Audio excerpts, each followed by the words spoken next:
अस्सलाम वालेकुम ख़वातीनो हज़रात, मैं हूँ हिना न्याज़ी और आप लोग देख रहे हैं सुनो तो सही।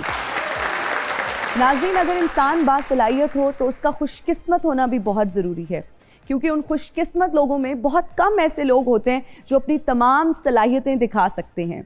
हमारी आज की जो मेहमान हैं वो बासलाहियत भी हैं, खुशकिस्मत भी हैं, और उनकी अगर मैं जर्नी की बात करूँ तो बहुत इंटरेस्टिंग जर्नी है उनकी।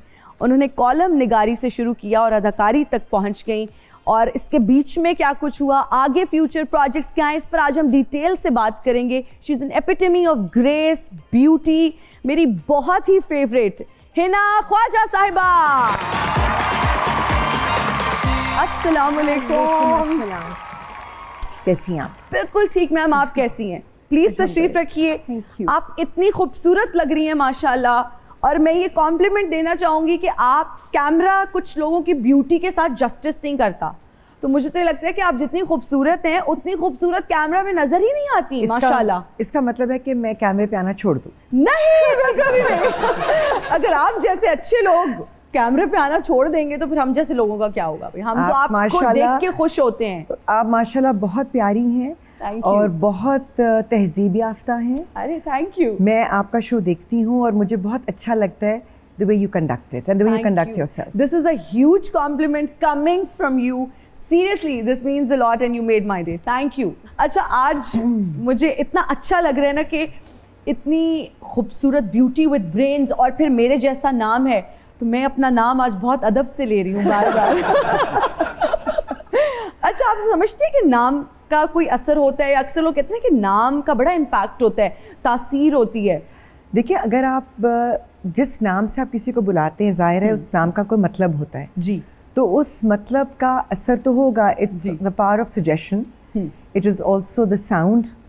तो एक चीज़ जो बार बार आपकी समाज से टकराती है, आपके अंदर जाती है, उसका असर तो होता है। अच्छा, आपके नाना जो थे वो कायदे आज़म के साथी थे और घर का माहौल बहुत तहजीब याफ्ता था, फिर अलीगढ़ की एक छाप थी। वो माहौल अगर मैं पूछूं, अभी पिछले दिनों जंग का माहौल था, तो क्या मेमोरीज हैं बचपन को लेके, क्योंकि आपके वालिद साहब भी फौज से थे? बिल्कुल। मेरी अम्मी ने एक बात कही थी, वो कहती थी कि फौजी की बीवी होना बहुत मुश्किल काम था, और ईमानदार फौजी की बीवी होना उससे भी ज़्यादा मुश्किल काम है। वाह वाह। क्योंकि आप रोज़ाना सुबह जब उन्हें खुदा हाफिज़ कहते हैं तो आप ये कहते हैं कि जीत गए तो गाजी और मर गए तो शहीद। आप रोज़ाना उनको इसी थॉट के साथ भेजते हैं। तो my mother went through a lot. उन्होंने तो 2 जंगें भी देखी। जी जी। तो उसका असर हम पे ये ज़रूर आया कि देखी नहीं मगर सुना बहुत। एंड अम्मी वॉज वेरी पैशनेट, क्योंकि उनकी तो 8 साल की मेमोरी ये थी कि कायदे आज़म ने उनके सर पर हाथ रखा तो वो आज तक भूली नहीं थी। वाह वाह। और अब्बू क्योंकि कायदे आज़म के सिपाहियों में से थे, जो अलीगढ़ के उस ज़माने के स्टूडेंट्स थे, जिन्होंने बाहर निकल के कैंपेनिंग भी की थी जी। तो आई थिंक हमारे घर के माहौल में पाकिस्तान तो हमारे अंदर कूट कूट कर भरा हुआ है। अच्छा, जावेद अख्तर साहब कुछ जो है ना पिछले दिनों भी उन बड़े वो लाइमलाइट में भी रहे, क्रिटिसाइज़ करते रहते हैं, और अभी रिसेंटली उनका एक बयान आया कि जो अगर पाकिस्तान और जहन्नुम में से मुझे इंतखाब करना पड़े तो मैं जहन्नुम जाना पसंद करूंगा। तो भाई हमारी तो दुआ है कि अल्लाह ताला आपको जहन्नुम भेज दे और शायद ये कबूल भी हो जाए। मैंने कल उनको जवाब दे दिया था। मैंने कल उन्हें जवाब दे दिया था कि इंसान ने जहाँ जाना होता है ना, वो वहीं की तैयारी करता है। तो आप कर रहे हैं। ये मुझे लगता है कि वो बयान होते हैं क्योंकि जब आपकी शायद रेलेवेंस नहीं बन रही होती ना, वो कहते हैं ना शाह से ज़्यादा शाह का वफादार, अब उनको प्रूव करना है कि आई एम वेरी इंडियन, तो उन्होंने कुछ ना कुछ पाकिस्तान के कंधे पर बंदूक रखकर चलानी होती है। चला लूं। लाहौर वालों से तो मेरी गुजारिश है ना कि ऐसे लोगों को मत बुलाया करें। मत बुलाया। होस्ट हमने किया जब वो यहाँ पर आए, कोई कदमों में बैठा हुआ है। हमारा कल्चर है, हमारी शान है कि हम बहुत हॉस्पिटेबल हैं, हमारी मेज़बानी दुनिया में मशहूर है, मगर अपनी मेज़बानी के फ़राइज़ अंजाम देते हुए अपनी डिग्निटी को बरकरार रखें। हमारे एक्टर्स जो थे उन्होंने पीस की बात की, अमन की बात की, बड़े ग्रेसफुली उन्होंने हैंडल किया इस सारी सिचुएशन को, वेयर एज वहाँ के जो सेलिब्रिटीज़ थे वो एक तरह से इंडोर्स कर रहे थे इस जंग को। है ना, नफरत जो है ना जी, वो हर हाल में एक नेगेटिव इमोशन है, ठीक है ना जी। उससे कभी कोई पॉजिटिव चीज निकल नहीं सकती। नफरत से कभी आप चीज को बिल्ड नहीं करते, नफरत सिर्फ डिस्ट्रक्टिव होती है। बिल्कुल। उस इंसान के लिए नफरत कर रहा होता है और उसके लिए भी जिसकी तरफ उसकी नफरत का रुख होता है। तो हम अल्हम्दुलिल्लाह, मुझे एक दफ़ा हमारे आउटलुक इंडिया के एडिटर होते थे, उनसे जर्नलिस्टिक कॉन्फ्रेंसेस में मुलाकात बहुत होती थी। तो विनोद ने एक दफ़ा मुझे कहा कि तो मुसलमानों का दिल बहुत बड़ा है, उन्होंने ख़ास मुसलमान कहा जी। तो मैंने कहा जी वो तो है, तो कहने लगे तो पाकिस्तानियों का और भी बड़ा है। मैंने कहा अल्हम्दुलिल्लाह है। उन्होंने कहा इसलिए क्योंकि ईस्ट पाकिस्तान बांग्लादेश बना और तुम लोगों ने एक्सेप्ट कर लिया। हमने कहा जी, कहा हमने तुम्हें आज तक एक्सेप्ट नहीं किया। तो मैंने उनसे कहा कि आप अपने बच्चों को नफरत पर पाल रहे हैं। हाँ बिल्कुल बिल्कुल। तो उन्होंने कहा सो आप जब नफरतों पे एक नहीं कई जनरेशन्स को परवान चढ़ाएंगे, बिल्कुल, तो उसका नतीजा तो फिर वही निकलेगा जो हमने इस दफा सोशल मीडिया पर देखा। मैं कहती हूँ I am so proud of our youth, जिनको हमने यूथ को गाली बना के भी पेश करना शुरू कर दिया था। बिल्कुल। ये जो हमारे साइबर वॉरियर्स हैं, ये डिजिटल दहशतगर्द नहीं है, ये हमारे फाइटर्स हैं जिन्होंने दुनिया को दिखाया कि एक कहते हैं ना इज्जत के साथ, अपनी इज्जत नफ्स के साथ, अपने पैशन के साथ, तमीज के दायरे में आप बहुत कुछ कर सकते हैं। बहुत तो सलाम है आप लोगों को। वाह वाह, क्या बात है, वाकई भाई हमारी यूथ को सलाम है। सलाम। हिना जी, आप कॉलम निगारी किया करती थी, क्यों छोड़ दी? अब तो मुआवजे भी अच्छे हैं, बेशुमार टॉपिक्स भी मिल जाते, मेहनत भी ना करना पड़ती। As a producer, as an anchor जब मैं अपना प्रोग्राम करती थी तो मुझे लगता था कि बहुत सारी बातें आप तफसीलन बयान नहीं कर सकते। तो वो एक कॉम्बिनेशन था मेरे कॉलम का और मेरे शो का। एडिटिंग के नाम पर सेंसरशिप होती थी। तो अगर मैं न्यूज़ रिपोर्टिंग नहीं कर रही हूँ, मैं एक ओपिनियन पीस लिख रही हूँ, तो उस ओपिनियन पीस में अगर मैं अपने ख़यालात ही नहीं बयान कर सकती, या आपने एडिटिंग के नाम पर उस चीज़ को इतना चेंज कर दिया कि मेरा ओपिनियन ही बदल दिया आपने, मेरे अल्फाज आपने चेंज कर दिए, तो उससे बेहतर है कि मैं ना लिखूं। शायद मैं फिर लिखना शुरू कर दूं अगर किसी में छापने की हिम्मत हो। आए क्या बात है। जब हम बात करते हैं टेलीविज़न के कुछ ऐसे कैरेक्टर्स होते हैं, और आपका फिर चुड़ैल की जब हम बात करते हैं, उसमें बहुत ज़्यादा तनकीद भी हुई। क्या दोबारा अगर इस तरह का कंटेंट आपको ऑफर होता है तो करेंगी? चुड़ैल्स का जो पूरा सिनारियो था, जो कहानी थी, वो बहुत रेलेवेंट थी हमारे मुल्क के लिए भी। हमारे यहाँ ये चीज़ें हो रही हैं और ये खतरनाक हद तक हो रही हैं, और अगर हम इनको एड्रेस नहीं करेंगे तो ये हमारे हाथों से निकल जाएंगी। तो फिर क़यामत के आसार में हर तरफ नज़र आ रहे हैं। I don't have to define them, सबको नज़र आ रहे हैं। तो क्या हम उन चीज़ों से आंखें बंद करके चलें? तो आई थिंक इस तरह के इश्यूज़ के ऊपर प्रोग्रामिंग कंटेंट ज़रूरी है। मुझे जो टारगेट किया गया वो मेरा ख्याल है उसकी वजह भी किसी हद तक सियासी थी, क्योंकि I am very vocal about certain issues, और मैंने एक ख़ास सेक्शुअल वायलेंस और जेंडर बेस्ड वायलेंस के ऊपर बहुत वोकल हूँ, और मेरे लिए बहुत तकलीफ दे सब्जेक्ट है, क्योंकि मैंने बहुत सारे रेप विक्टिम्स के साथ क्लोजली काम किया है। तो मैं शायद उन चीज़ों को बहुत सीरियसली लेती हूँ। मैं सेट पे कोई बच्चा भी होता है ना, तो मेरे ज़्यादा स्ट्रेस इस बात का होता है कि बच्चा कहाँ गया, बेटा वापस आए, यहाँ बैठ के अपनी पढ़ाई करें। I am one of those, so I am very conscious of these things. तो वो कुछ इश्यूज़ के ऊपर मैंने बहुत बात की, मैं को ज़रा ज़्यादा वोकल थी, और फिर उनको ख्याल आया कि कुछ मिल नहीं रहा है इस बोरिंग सी औरत के ऊपर कि हम तो स्कैंडल क्रिएट कर सकें। तो हम इस पे ही तनकीद कर लेते हैं। तो वो एक क्लिप उन्होंने उठाई जिसमें मेरा किरदार या मेरा कैरेक्टर एक बात कर रहा था जी, और उसको इस तरह से वायरल किया गया जैसे कि वो मैं अपने बारे में बात कर रही हूँ।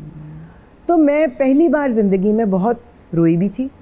अच्छा। It affected me to this degree, क्योंकि जब वो ट्रोलिंग शुरू हुई तो आपने मेरे वालिदैन को उसमें घसीटा, मेरी तरबियत पर, मेरे ख़ानदान पर उंगलियाँ उठाईं। मैं कहती हूँ मुझे गालियाँ दे ले, मैं बहुत चिकना घड़ा हूँ, मुझे नहीं फ़र्क पड़ता, मगर मेरे ख़ानदान, मेरे वालिदैन के ऊपर उंगली मत उठाएं। बिल्कुल, बिकॉज ये मेरा उनसे वादा है कि I have to conduct myself in a manner वो कभी शर्मिंदा ना हो। तो उस चीज़ से मुझे बहुत तकलीफ़ हुई बाकायदगी से, और उसका नतीजा ये निकला कि इवेंचुअली जिसने नहीं भी देखना था उसने भी देखा, और लोगों ने इस चीज़ को भी समझा कि ये एक सोची समझी स्कीम के तहत किया गया था। तो बेसिकली एक्सपोज तो वही लोग हुए जिन्होंने वो कहते हैं ना नेफेरियस एजेंडा के तहत किया था। So yes, if I am given a project जिसका कंटेंट चाहे कितना भी तकलीफ दे हो या टैबू हो और उस पर बात करना ज़रूरी है जी, I would want to be a part of it. लेकिन अगेन जैसे मैंने आपसे कहा है जी कि क्या उस चीज़ को ग्लैमराइज किया जा रहा है या गलतियों की निशानदेही की जा रही है, लोगों को एजुकेट किया जा रहा है। माशाल्लाह यू सो प्रिटी। और आपका मैं इंटरव्यू देख रही थी जिसमें आप बताए थे कि वालदा आपको बहुत ग्राउंडेड रखती थी, ऐसा वैसा हम्बल करके रखती है ना कि वो फोरहेड वाला मैं देख रही थी, वो नाक वाला। तो क्या आपको इस माशाल्लाह गोरे रंग की वजह से, खूबसूरती की वजह से किसी रोल से निकाला कि यार ये रोल के लिए आप फिट नहीं हो, क्योंकि आप तो हसीन इतनी है, इतना गोरा रंग है? क्योंकि हमने बनाया हुआ है ना कि अगर गरीब दिखाना है सर पे दुपट्टा कर लो, रंग काला कर लो। तो कभी ऐसा हुआ? जब शुरुआत हुई तो मुझे ऐसे ही कैरेक्टर्स मिले जो कि अमीर है, अच्छी तरह तैयार होती है और मतलब एक वो टाइप कास्ट होना शुरू हो गया। लेकिन ये दफा मुझे कहा गया कि बताए आपका मसला ये ना क्या, मैंने कहा क्या मुझे हर वक्त अमीर औरत बना देते हैं। हाँ जी, आप गरीब लगती नहीं है ना। अब मैं परेशान कि गरीब क्या होता है, गरीब की शक्ल होती है क्या गुर्बत वाली? अल्लाह माफ करे। नहीं आपका रंग गोरा है। मैंने कहा मेरी बात सुने, मैं कश्मीरी हूँ, कश्मीर में बड़े गोरे रंग होते हैं, लोग होते हैं बिल्कुल, और वहाँ गरीब भी होते हैं। मतलब ये किस किस्म की लॉजिक है? हाँ, पठान भी गोरे हैं, बिल्कुल, उनमें भी गरीब अमीर हर तरह के लोग होते हैं। इसका क्या ताल्लुक है गुर्बत से? नहीं, उनको नहीं समझ में आ रहा था। यहाँ मैं क्रेडिट दूंगी इकबाल अंसारी साहब को जी, उन्होंने मुझे चैलेंज किया, बनकर दिखाओ कि तुम कर सकती हो। अच्छा, ओके। और वो कैरेक्टर मैंने जब किया तो उसके बाद सबको एहसास हुआ कि अच्छा इतनी ये तो ये भी हो सकता है, क्योंकि लोगों ने मुझे पहचाना नहीं, मेरी अम्मी ने मुझे नहीं पहचाना। अरे जिससे मैंने तुम्हें देखा, लेकिन थोड़ी देर के बाद तुम्हारी आवाज़ से मुझे एहसास हुआ कि ये तो हिना है। हमारा एक सेगमेंट है जिसमें हिना साहिबा मैं आपको कुछ सियासतदानों के नाम दूंगी और आप फर्ज करें आप उन पर कॉलम लिख रही हैं तो आपने उसका टाइटल तजवीज़ करना है। ओहो जी, मियाँ नवाज शरीफ, लोहार, मियाँ शहबाज शरीफ, तिरछी टोपी, मुस्तफ़ा कमाल, बाकमाल, शेख रशीद अहमद, लाल हवेली, शेर अफजल मरवत, तहजीब with a question mark, okay, कायम अली शाह, साईं तो साईं है, वाह वाह, बिलावल भुट्टो जरदारी, माँ का हक अदा कर दो, मरियम नवाज साहिबा। चाहती हैं आप इसका जवाब? Please ma'am. Beauty is literally skin deep. उड़ी बाबा उड़ी बाबा बाबा उड़ी बाबा उड़ी बाबा उड़ी बाबा उड़ी बाबा उड़ी बाबा उड़ी बाबा बाबा उड़ी बाबा उड़ी बाबा उड़ी बाबा, नशा ये कैसा उड़ी बाबा मुझे हो गया, उड़ी बाबा दिल मेरा खो गया। हाँ उड़ी बाबा उड़ी बाबा उड़ी बाबा बाबा उड़ी बाबा उड़ी बाबा उड़ी बाबा। ओहो, तो आप आमिल बाबा हैं? मैं आमिल बाबा यहाँ और तू की समझ रही है कि शिकस्त तो बाद नरेंद्र मोदी मंगल लग पे। दरअसल कुछ दिन पहले मैं आमिल बाबा ही सी, लेकिन आजकल पूरी दुनिया मैनू J10 सरकार दे नाम तो दुनिया जानती है। J10 सरकार? दरअसल लोग की मैनू कहते ने तेरे तवीज़ा ने वो हाल किया है जेड़ा J10 ने राफेल त्यारे दा कीता है। लोग की कहते ने कि तेरे तवीज़ वो काम करते ने जेड़ा पाकिस्तानी मीडिया ने इंडिया मीडिया दे झूठ दा कीता है। तुसी ते साडा वो 1 to 5 नहीं पढ़ सके जेड़ा मुंडा पीछे जहाज रख के निकल गया। उसी केड़े जहाज फड़ने ने? अब ये भी बता दें कि आज यहाँ क्यों आए हैं, मतलब हमारा क्या लेना देना? बड़े अरसे पहले एक फोन कॉल मैनू आई सी। अच्छा, वो आवाज अज भी मेरे कन्ना ते गूंजदी है। कैसी आवाज? वो इन्हां दी आवाज सी। इन्हां जी याद करो तुसी एक बारी मैनू कॉल कीती सी ते तुसी मेरे नाल बड़ियां प्यारियां गल्लां कीतियां सी और तुसी मेरे नाल वादा भी कीता सी कि अगले महीने दा राशन तैनू मैं लैके दवांगा। 20 किलो आटा, 5 किलो चीनी, एक पत्ती दा डब्बा, 2 मसरां दे पैकेट, 2 चनियां दी दाल दे पैकेट और 4 साबन दीयां गाचियां। तुसी ते फोन कॉल करके कट दिता। मैं अज तक उत्थे टिकी होया जो प्यार वालियां गल्लां ते राशन कौन देगा। लेकिन वो फोन कॉल में एक जरूरी बात थी वो आप भूल गए। वो क्या? वो मैंने आपसे पूछा था कि अगर आप इतने लोगों को तावीज़ देते हैं और अमल करते हैं उनकी बेहतरी के लिए तो अपना हाल क्यों नहीं बदल लेते? ये तो मैं बाद च बनया है ना जी, ਤੁਹਾਡੀ ਖਾਤਰ ਮੈਂ ਜੋਗੀ ਬਣ ਗਿਆ ਵਾ ਸੱਪ ਫੜਨ ਵਾਲਾ ਜੋਗੀ ਨਹੀਂ ਮਾਂ ਨਾ ਦੱਸੋ ਇਹਨਾਂ ਜੀ ਕਿੱਡੀ ਜ਼ਿਆਦਤੀ ਕਿ ਲੋਕਾਂ ਦੀਆਂ ਮੁਹੱਬਤਾਂ ਮਿਲਾਉਣ ਵਾਲਾ ਆ मोहब्बत तो बगैर फिर रहे। अच्छा वैसे एक बात सच सच बताएं, हाँ कितने लोगों को, कितने वो कहते हैं ना महबूब को कदमों में लेकर आने वाले, वो भी बहुत सारे लोग आते होंगे, तो किस किस के महबूब को आप कदमों में लाए हैं?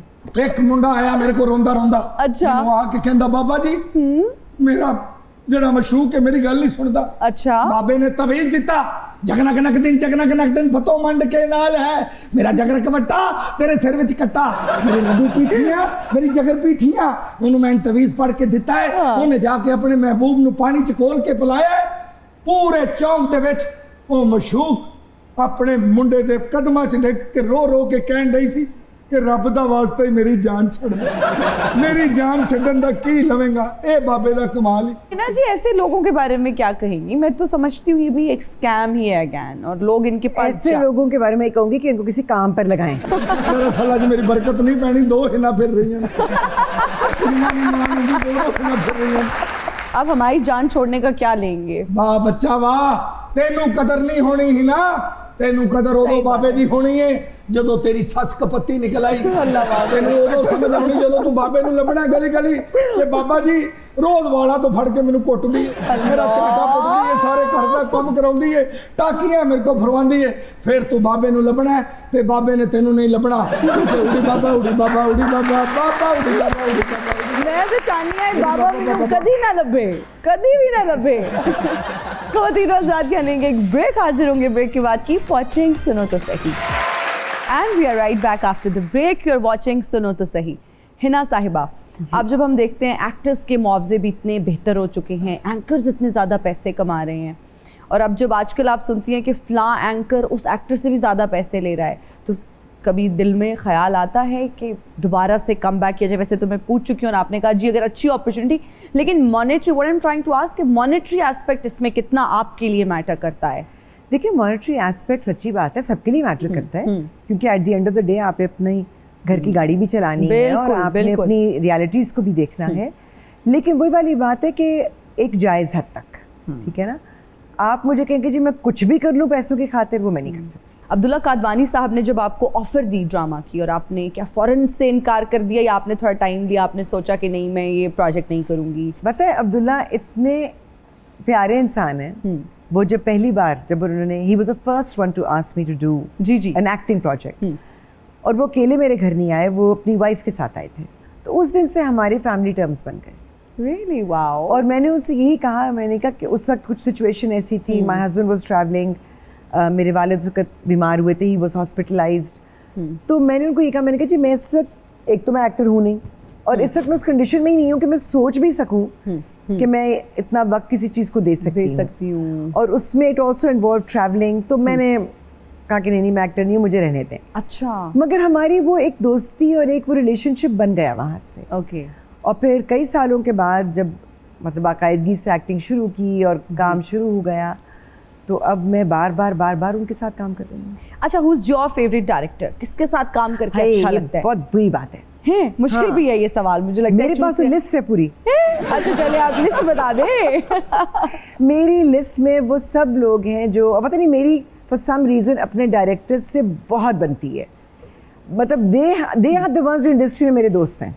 Really? Mehreen Jabbar, Haissam Hussain, Wajahat Hussain, I love him, Haseeb Hasan, Sarmad Khoosat, इतने प्यारे, इतने कमाल के डायरेक्टर्स हैं हमारे पास, इतने मंझे हुए प्रोफेशनल्स हैं ये, और इतने हसास लोग हैं ये, तो इनके साथ काम करने का बहुत मज़ा आता है। अच्छा, राइटर्स की भी बात करते हैं। बहुत सारे लोग खलीलुर रहमान कमर साहब के साथ काम करने में कंफर्टेबल नहीं होते, हर किसी का अपना ओपिनियन है। अगर कोई अच्छा रोल ऑफर होता है उनकी तरफ से, would you like to work with him? शायद मेरी अपने करियर का one of the best characters I have played, मैं कहूँगी in terms of the written character, जिस तरह वो लिखा गया था जी जी, वो खलील साहब ही का था। वाओ। मेरा नाम यूसुफ है। मैंने खलील साहब को एक्चुअली कहा था कि मैं आपकी फ़ैन हो गई हूँ क्योंकि आपने एक औरत की साइकी को जिस तरह से समझा है और जिस तरह से उसको शक्ल दी है, किसी औरत ने कभी मुझे ऐसा किरदार नहीं दिया लिखकर। नहीं दिया। क्योंकि उनके अंदर एक बहुत क्रिएटिव और सेंसिटिव शख्स है। अब अपनी वो ज़ाती ज़िंदगी में जो भी करें, अगर वो मंजर आम पर ना आए तो अच्छा होगा।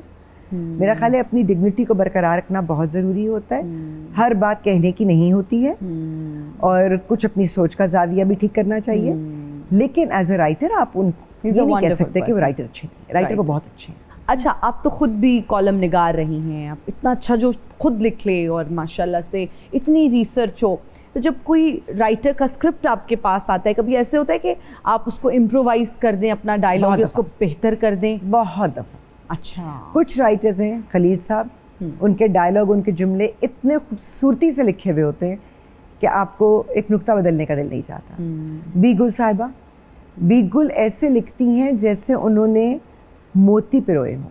वाह वाह। आप एक लफ्ज़ इधर से उधर करेंगे ना तो उसकी खूबसूरती डैमेज हो जाएगी। ऐसे राइटर्स कम हैं हमारे पास। फ़रत इश्तियाक बहुत अच्छा लिखती हैं, महा मलिक बहुत अच्छा लिखती हैं। अच्छा, सिर्फ डायलॉग के साथ साथ किरदार का जो एक कैरेक्टराइजेशन, वो कैरेक्टर स्केच, वो बहुत ज़रूरी होता है। हमारे यहाँ अनफॉर्चुनेटली वो एक जहनीत है कि जी लड़के लड़के की इश्क की या मोहब्बत की या उनके कॉन्फ्लिक्ट्स की दास्तान है। एक्चुअली पूरी दुनिया में कहानियाँ शुरू होती हैं मैच्योर लोगों की, क्योंकि उन्होंने दुनिया देखी है, उनके मुशाहिदे हैं, उनके तजर्बे हैं। बिल्कुल। तो वो मुझे लगता है कम राइटर्स हैं जो उस चीज़ को समझ रहे हैं या ऐसे किरदार लिख रहे हैं।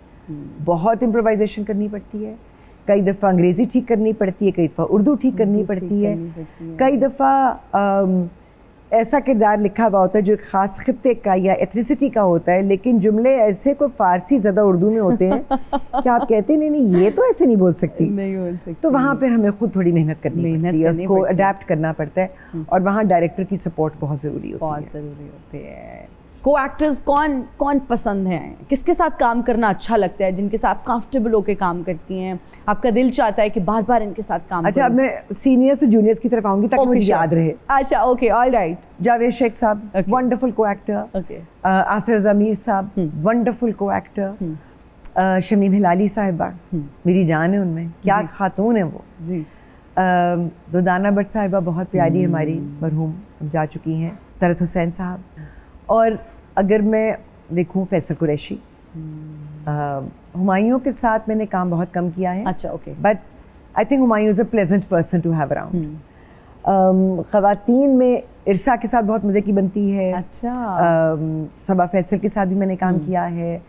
आयज़ा, माहिरा, सनम सईद, आमना शेख, सबा कमर, सारी इंडस्ट्री का नाम ले लिया है। All of them, बड़ी हमारी हमेशा बड़ी अच्छी, नवीन वकार, बड़ी अच्छी बॉन्डिंग रही है, बड़ी अच्छी मुझे कहते हैं ना एनर्जी सेट पे जुनेद के साथ। एंड दो जो मेरे अडॉप्टेड बच्चे हैं जी, एक उस्मान खालिद भट्ट और एक मदीहा इमाम, ओके, उनके साथ काम करके मुझे हमेशा लगता है कि आई एम होम।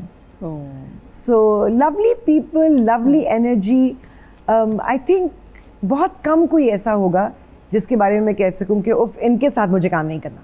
अच्छा जी, मैं कुछ वजारतें आपको दूंगी, आपने वो वजारतें एक्टर्स को देनी है। बड़ी इंटरेस्टिंग वजारतें हैं, हमने खुद ही बनाई हुई हैं वजारतें अपने शो के लिए, बड़ी एक्सक्लूसिव किस्म की वजारतें। किचन कैबिनेट बनाई है आपने। वजारतें मखौलियात किस एक्टर को देना चाहेंगी? ये तो मैं उस्मान खालिद भट्ट को ही दूंगी। ओके, जबरदस्त। वजारत सनसनी और थरथली? सनसनी और थरथली नादिया खान। आए वैसे वाओ है ना। वजारत नुमाइश और ज़ेबाइश? सबा फैसल साहिबा। आए ओके, हाँ, है ना, क्योंकि वो हेड टू टो हमेशा तैयार, पॉइंट, और हर वक्त तैयार, हर कहते हैं ना तकरीब के लिए तैयार होती है। बिल्कुल। वजारत हौसला शिकनी? एक साहब में ये जरासीम है, मारेंगे मुझे बाद में जी, बट साजिद हसन साहब। ओके। है कभी कभी वो इतने प्रॉफिट ऑफ डूम और ग्लूम बन जाते कि मैं कहती हूँ ना करें, दुनिया चलेगी आगे, सच दुनिया आगे चलेगी। वजारत तंबाकू नोशी? हमारे सारे यंग एक्टर्स इसके लिए क्वालिफाई कर सकते हैं, जो समझते हैं कि वेप करना तो तंबाकू नोशी है ही नहीं, है ना, लेकिन उनको एहसास नहीं होता है ना। आपको मजे की बात बताऊं जी, मुझसे एक बार किसी ने परमिशन ली कि आप माइंड तो नहीं करेंगी अगर मैं कर दूं। मैंने कहा एक्चुअली आई एम माइल्डली एस्थमाटिक, मुझे स्मोक से एलर्जी है। तो उनका मूड ऑफ हो गया और उन्होंने मुझे कहा कि I don't know why people who don't smoke are so offensive towards who do. What? तो मैंने कहा जी Audacity आप देखिए उनकी। आपने ही मुझे पूछा था। और सबसे बड़ी बात है कि why do people who smoke not realize कि दे आर ऑफेंसिव, है ना? Exactly। आप सेट पे मेकअप रूम में कमरों के अंदर स्मोकिंग नहीं कर सकते। नहीं कर सकते। और आप कहीं भी बैठे हुए हैं, आप कॉफी पीने जा रहे हैं तो आप यहाँ से धुआं आ रहा है, यहाँ से धुआं आ रहा है। ठीक है, अगर आपने वेप खरीद ही लिया उसको अपने रेस्ट रूम में जाके पिए। एग्जैक्टली। हमारा जीना मरना मत हराम करें। वजारत जंक फूड। हमारे जो सारे अदाकार इतने फिटनेस कॉन्शियस लोग हैं जी कि वो कभी भी ऐसा नहीं करेंगे। नहीं करते। कोई भी जंक फूड नहीं खाता है, सब अगर खाते हैं तो चुप कर खाते हैं। वजारत रोना धोना। हाय, हमारी बहुत प्यारी सी हैं शाइस्ता जबीन, उनका इतना सा दिल छोटा सा, वो छोटी छोटी बातों पर परेशान होकर रो पड़ती हैं। तो शायद ये मैं शाइस्ता जबीन आपको दे दूंगी। ओके जी, बहुत सारी तालियां हिना जी के लिए। तो तीनों हज़रात इसी नोट पे लेते हैं एक ब्रेक, हाजिर होंगे ब्रेक के बाद की वॉचिंग सुनो तो सही। और हम हाजिर हैं ब्रेक के बाद, आप देख रहे हैं सुनो तो सही। हिना जी, आपको कथक सीखने का बहुत शौक था, तो किसी से सीखा, किसी की गंढा बंद शागिर्द हुई आप या नहीं? ये ख्वाब अधूरा रह गया? कराची में तो सिर्फ शीमा जी ही थी जो क्लासिकल डांस करती थी, लेकिन शीमा जी ओडिसी और भरतनाट्यम करती थी। ओके। तो कथक सिखाने वाला कोई नहीं था। So I missed out on that. Okay. बहुत शौक था, लेकिन मैंने कॉलेज के ज़माने में सबको बेवकूफ़ बना के रखा हुआ था। उनको लगता था कि मैं कथक जानती हूँ। तो आप परफॉर्म करती थी कॉलेज? प्रिटेंड क्लासिकल डांसर्स नहीं होते, मैं वो थी। अच्छा, किसका आपको रक्स पसंद था? रेखा। फिल्म एक्ट्रेसेस की बात करते हैं। रेखा। अब कभी वो होता है ना शीशे के सामने खड़े होके वैसा ही तैयार होके वही अदाएं, वो कभी आप कभी नहीं, रोजाना। मैं स्कूल से आती थी और अपनी कोई पुरानी जो होता है ना पिशवास जी, जो कि मैं हमेशा हंसती हूँ कि वो पहनकर वो बेचारी फिर फट गई थी और पुरानी हो गई थी, और मेरी बहन ने मेरा नाम कहा था गुरबाओ जाना था। क्योंकि मैं वो पिशवास पहनकर तो आईने के सामने आई यूज्ड टू प्रिटेंड कि मुझे डांस करना आता है। अच्छा, वाओ, बहुत शौक था, बहुत शौक था। तो जो शादियां होती हैं फैमिली की, अक्सर जिन बच्चों को शौक होता है तो अम्मा कह भी रही होती है कि बेटा जाओ ना, जाओ डांस। नहीं, अम्मा ने कभी नहीं कहा, खुद ही इतना शौक था, किसी को कहने का मौका ही नहीं दिया, खुद ही पहुंच जाते थे। मतलब मैंने तो माशाल्लाह ऐसे लोगों की शादियों में डांस किया हुआ है कि जिनको शायद मैं जानती भी नहीं थी। बेगानी शादी में अब्दुल्ला दीवानी, बेगानी शादी में ये अब्दुल्ला दीवानी, यहाँ तक के लोगों ने आकर भी मुझे कहा कि आपको पता है मेरी शादी में डांस किया। मैं कहती हूँ बाप कौन है? कौन है आप जिसकी शादी में डांस किया? आप खुद का कितना ख्याल रखती हैं? क्योंकि आप यू अपेयर ऑन टीवी और फिर ऐसे लोग बहुत कॉन्शियस होते हैं, बहुत देख के खा रहे होते हैं, कैलोरी काउंट सारा कुछ बड़ा कर ही ना लूं मैं कहीं कैलोरी और वो मेकअप उतार के, हमने सुना है जी वो कोई 12 स्टेप्स वाली एक रिजीम फॉलो करते हैं स्किन केयर की, कि जी मैंने ये भी करना है। क्या आप भी उन लोगों में से हैं जो इतना ही ख्याल रखती हैं? बिकॉज माशाल्लाह यू आर ब्यूटीफुल, स्किन इतनी अच्छी है। मैं इंतहाई नालायक, इंतहाई लेजी इस मामले में हूँ। Really? क्योंकि मुझे सिर्फ एक ही चीज़ होती है कि मेरा मुंह साफ हो। So the only thing that I am particular about कि मैं कभी मेकअप के साथ सो नहीं सकती। ओके। मुझे अपना चेहरा, मैं शूट से आती हूँ पहली चीज़ होती है सब कुछ एक साइड पे करो, पहले जाओ मुंह हाथ धो, नहाओ, साफ हो जाओ जी। तो मैंने कभी बहुत ज़्यादा फोकस नहीं किया। आई डू लव वॉकिंग, जो कि पाकिस्तान में कर नहीं पाते। तो जो थोड़ी बहुत अपना ख्याल रखना, एतदाल में खाना, मैं आना रवि के साथ चीज़ों को करना। मैं हर चीज़ खाती हूँ भाई, अल्लाह ताला ने जो जो नेमतें अता की हैं क्यों ना खाएं। कितनी अच्छी बात है माशाल्लाह। मैं अभी आपको पता है होटल में थी उस दिन, तो उन्होंने सुबह मुझे आके मैं नाश्ते के नीचे गई तो उन्होंने इतने प्यार से, सो स्वीट, मैम आपके लिए ऑमलेट बनवा दें, आपके लिए कुछ चीज़ ऑमलेट या मेडिटेरेनियन ऑमलेट या कुछ। मैं कह रही मैं बुफे देख लेती हूँ क्या है, फिर मैं आपको बता दूंगी। मैं गई तो गरम गरम पूरियाँ आ रही थी, साथ हलवा भी था, चने भी थे, आलू भी थे। मैंने बोलिया, साथ मैंने लस्सी का गिलास में बैठ गई। अब वो सारे मुझे यूं देख रहे हैं कि हम तो इनको चीज ऑमलेट की ऑफर कर रहे थे, ये तो कितनी कोई पेंडू किस्म की औरत आकर बैठ गई। बहुत अच्छी बात है। तो मैंने सुबह सुबह अपना नाश्ता बहुत एंजॉय किया। शेरो शायरी से कितना लगाव है? बहुत। कोई शेरी सुना दें अगर? एक शेर मुझे याद है कॉलेज के ज़माने, पता नहीं क्यों जहन में टिक गया जी, कि बाद मरने के मेरे उसने जफा से तौबा, वाह, हाय उस जूदे पशेमा का पशेमा होना। वाह वाह वाह। Moving on to our next segment जिसका नाम है रीडिंग लिप्स। मैं कुछ आपको फ्रेजेस होंगी, कोई पोइट्री होगी, कोई गाने के बोल होंगे, कोई मुहावरे होंगे, ड्रामास के टाइटल्स भी हो सकते हैं, फिल्म्स के टाइटल्स भी हो सकते हैं। आपने मेरे लिप्स को देखना है। आँख, आंख, लड़ी, आंखें चार, लड़ी, आंखें मिली, आँख, आंख, लड़ी, आंखें लड़ी, बदो आंख बदी, लड़ी बदो बदी, आजा, आजा, साइकिल, आजा आनी बैठ जा साइकिल, आज, आज, जाने, आज जाने की जिद ना करो, ओ माय गॉड, चले, चले तो, चले तो कट ही जाएगा सफर, ओ माय गॉड, सानू, सानू, पुल, नहर वाले, सानू नहर वाले पुल पे बुला, यार, जिंदगी, जिंदगी, गुलजार, जिंदगी गुलजार है। यार इनक्रेडिबल, जल्दी आपने गैस नहीं किया लेकिन है। मुझे एहसास हुआ आप कितनी अच्छी अदाकारा है। नहीं यार, मैं मतलब अगर ये मैंने एकदम पहली से- बार किसी इतनी अच्छी मतलब मंजी हुई अदाकारा ये मुझे कह रही है, तो बहुत बड़ा कॉम्प्लीमेंट है, वरना कोई जज नहीं कर नहीं सकता। आपने इतनी अच्छी तरह से किया कि मुझे फौरन नहीं लगता है मतलब आपने बड़े मैं- डम शेड्स खेले। रस खा के आवा चाह दे नाल 007 हम आलू वाले परौंठे बना के रखू मैं आ रहा अभिनंदन साहब आप फिर से आ गए। ਆਪਣੇ ਮੁਲਕ ਦੇ ਵਿੱਚ ਇੰਨੀ ਮੇਰੀ ਬੇਇੱਜ਼ਤੀ ਹੋ ਰਹੀ ਹੈ ਦੂਸਰੇ ਮੁਲਕ ਦੇ ਵਿੱਚ ਜਾਂਦੇ ਆ ਉਹ ਸਾਡਾ ਮਜ਼ਾਕ ਉਡਾਉਂਦੇ ਨੇ ਤੁਸੀਂ ਤੇ ਸਾਡੇ ਲਈ ਜ਼ਮੀਨ ਤੰਗ ਕਰ ਦਿੱਤੀ ਹੈ 070 की शिकंजवी वाली रेडी नजर आ रही है, मैं मिसाइल मार दूं। ये क्या बात है। नहीं वैसे मेरी बात सुने, आप तो पायलट हैं, तो पायलट का जमीन से क्या ताल्लुक है? 5 ਮਿੰਟ ਬਾਅਦ ਜਦੋਂ ਜ਼ਮੀਨ ਤੇ ਜਹਾਜ਼ ਡਿੱਗਦਾ ਹੈ ਨਾ ਤੇ ਪਾਇਲਟ ਦਾ ਤਲਕ ਹੋ ਜਾਂਦਾ ਜ਼ਮੀਨ ਦੇ ਨਾਲ। वो एक फिल्म थी ना उन्होंने बनाई थी तारे जमीन पर, जी जी जी अब आई थिंक उनको बनानी चाहिए तैयारे जमीन पर। ਮੈਂ ਕਹਿੰਦਾ ਮੈਂ ਸ਼ੁਕਰ ਅੱਲਾ ਦਾ ਅਦਾ ਕਰਨਾ ਕਿ ਮੇਰੇ ਕੋਲ ਸਸਤਾ ਜਹਾਜ਼ ਜਿਹੜਾ ਡਿੱਗੇ ਆ। ਆ सस्ता ਜਿਨ੍ਹਾਂ ਨੇ ਰਫੇਲ ਨਹੀਂ ਸੁੱਟੇ ਹੈਗੇ जी, ਉਹਨਾਂ ਕੋਲੋਂ ਅਗਲੇ ਕਹਿਣ ਦੇ ਨੇ ਪੈਸੇ ਪੂਰੇ ਕਰੋ ਸਾਡੇ। अच्छा ਹਕੂਮਤ ਕਹਿਣ ਡਈ ਸਾਡਾ ਨੁਕਸਾਨ ਪੂਰਾ ਕਰੋ, ਫਰਾਂਸ ਕਹੇ ਹਕੂਮਤ ਨੂੰ ਕਹਿਣ ਡਈ ਸਾਡਾ ਨੁਕਸਾਨ ਪੂਰਾ ਕਰੋ। ਤੁਹਾਨੂੰ ਇਹ ਤੇ ਸ਼ੌਕ ਚੜਾ ਸੀ ਨਾ ਇਹ ਜੰਗ ਦਾ। ਸਾਨੂੰ ਮੇਰੇ ਕੋਲੋਂ ਕਸਮ ਚਕਾ ਲਓ ਮੈਨੂੰ ਸ਼ੌਕ ਚੜਿਆ ਹੋ। ਮੈਂ ਤਾਂ ਜੰਗ ਚੱਖੀ ਹੈ ਪਹਿਲੋਂ। ਆ ਮੋਦੀ ਸਾਹਿਬ ਨਹੀਂ ਜਿਹੜੇ ਸਾਡੇ, ਉਹਨਾਂ ਨੂੰ ਚਾਅ ਚੜਿਆ ਸੀ ਜੰਗ ਲੜਨ ਦਾ। ਤੇ ਨਹੀਂ ਹੁਣ ਲੱਥ ਗਿਆ ਜਾ। ਐਸਾ ਚਾਹ ਲੱਥਿਆ ਮੈਂ ਤੁਹਾਨੂੰ ਦੱਸ ਨਹੀਂ ਸਕਦਾ, ਥੋੜੇ ਦਿਨਾਂ ਬਾਅਦ ਉਹਨਾਂ ਨੇ ਵੀ ਲੱਥ ਜਾਣਾ। 007 ਹੈੱਡਕੁਆਟਰ, ਮੇਰੇ ਕੁਆਟਰ ਦੇ ਵਿੱਚ ਮੈਂ ਆਪਣਾ ਚਾਰਜਰ ਭੁੱਲ ਗਿਆ, ਕੋਈ ਚੁੱਕ ਨਾ ਲਵੇ ਜੀ। अच्छा वैसे ये तो आपने बड़ी अंदर की बात बताई है। ਮੈਂ ਹੋ ਪਿਛਲੇ ਅੰਦਰ ਦੀ ਵੀ ਦੱਸ ਦੇਣੀ ਜੀ। ਮੈਂ ਬਾਜੀ ਦਾ ਬੜਾ ਫੈਨ ਆ, ਮੈਂ ਆਪਣੇ ਜਹਾਜ਼ ਦੇ ਵਿੱਚ ਇਹਨਾਂ ਦੇ ਡਰਾਮੇ ਦੇਖਦਾ ਰਿਹਾ। तभी तो इसलिए वो- जहाज गिर गया था। ਧਿਆਨ ਮੇਰਾ ਇਹਨਾਂ ਨਾਲ ਹੁੰਦਾ ਸੀ ਨਾ ਤਾਂ ਖੰਭੇ 'ਚ ਠਾ। अच्छा बहुत अच्छी बात है कि आप मैम के फैन हैं, लेकिन जब आप ड्यूटी पे होते थे तो आप ड्रामास देखते थे? ਹਾਂਜੀ ਹਾਂਜੀ, ਜਹਾਜ਼ ਦੇ ਵਿੱਚ ਕੇਬਲ ਕੂਬਲ ਨਹੀਂ ਨਾ ਲੱਗੀ ਹੁੰਦੀ, ਜਦੋਂ ਜ਼ਮੀਨ ਤੇ ਡਿੱਗਦਾ ਨਾ ਉੱਥੇ ਹੀ ਕਿਤੇ ਟੈਲੀਵਿਜ਼ਨ ਲੱਗਾ ਸੀ ਚਾਹ ਵਾਲੀ ਦੁਕਾਨ ਤੇ, ਉੱਥੇ ਖਲੋ ਕੇ ਮੈਂ ਵੇਖ ਲਿਆ। ਵੈਸੇ ਬਾਜੀ ਤੁਹਾਨੂੰ ਬਚਪਨ ਦੇ ਵਿੱਚ ਤੁਹਾਡੇ ਵਾਲਾ ਸਾਹਿਬ ਹੱਥਾਂ ਤੋਂ ਚੁੱਕ ਕੇ ਜਹਾਜ਼ ਬਣਾਉਂਦੇ ਰਹੇ ਨੇ। हाँ बिल्कुल। ਸ਼ੁਕਰ ਹੈ ਮੇਰਾ ਉਹਦੇ ਨਾਲ ਸਾਹਮਣਾ ਨਹੀਂ ਹੋ ਗਿਆ, ਨਹੀਂ ਤੇ ਮੇਰੇ ਤੇ ਖਾਨੇ ਖਰਾਬ ਹੋ ਜਾਣੇ ਸੀ। वैसे अगर आपका सामना हो जाता तो शायद आप आज यहाँ खड़े ना होते। ओए।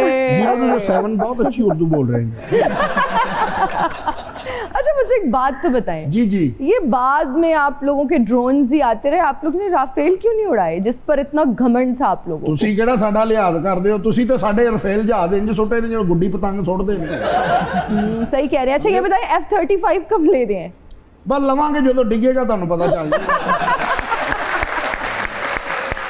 नहीं तो आप मुझे यहाँ पे बड़े खुश लग रहे हैं, मुझे लगता है आप वापस जाना ही नहीं ਆ चाहते। ਬਾਤ ਇਹੋ ਜੀ ਕੁੜੀ ਫੇਸ਼ੀਅਲ ਕਰਾਉਣ ਜਾਏ ਨਾ ਕੁਰਸੀ ਤੇ ਸੌਂ ਜਾਂਦੀ।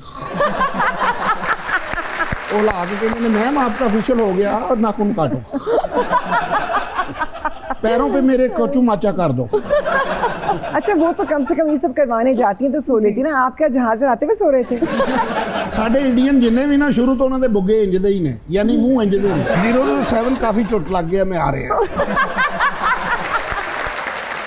ਲਓ ਮੈਨੂੰ ਹੁਣ ਇਜਾਜ਼ਤ ਦਿਓ, ਮੈਂ ਆਪਣੇ ਜਹਾਜ਼ ਦੇ ਸੈਂਟਰ ਐਕਸਲ ਨੂੰ ਵੈਲਡ ਕਰਨਾ ਦਿੱਤਾ ਹੈ। सेंटर एग्जाम वेल्ड कर ਆ ਮੈਂ ਕਿਹਾ ਕਿਸੇ ਹਿਸਾਬ ਨਾਲ ਉੱਡ ਜਾਵੇ, ਮੈਂ ਉੱਡੀ ਜਾਵਾਂ ਹਵਾ ਦੇ ਨਾਲ ਉਹ ਰਸ ਖਾ ਕੇ ਆਵਾਂ। ये तो इंडियन पायलट्स का हाल है, मतलब क्या कहें। हिना साहिबा, जी। बहुत शुक्रिया, थैंक यू सो मच। बहुत मेरे लिए ऑनर की बात थी कि आज आप हमारे शो पर आई, इतनी पॉजिटिविटी आपने फैलाई, इतनी ज़बरदस्त बातें की, बहुत अच्छा लगा आपसे मिलके, thank you. Thank you so much for having me. मुझे आकर बहुत अच्छा लगा और जैसे मैंने आपसे कहा कि मुझे आपका कंडक्ट करने का अंदाज बहुत अच्छा लगता है, तो Thank I am you. Really truly happy that I am here. Thank you so much, thank you. आप सबका बहुत शुक्रिया जो लोग घर बैठ के हमें देख रहे हैं, आप सबका भी बहुत शुक्रिया। मुझे और मेरी टीम को दीजिए इजाजत, अपना बहुत ख्याल रखिएगा। आपसे मुलाकात होगी अगली एपिसोड में। टिल देन बाय बाय, अल्लाह हाफिज़।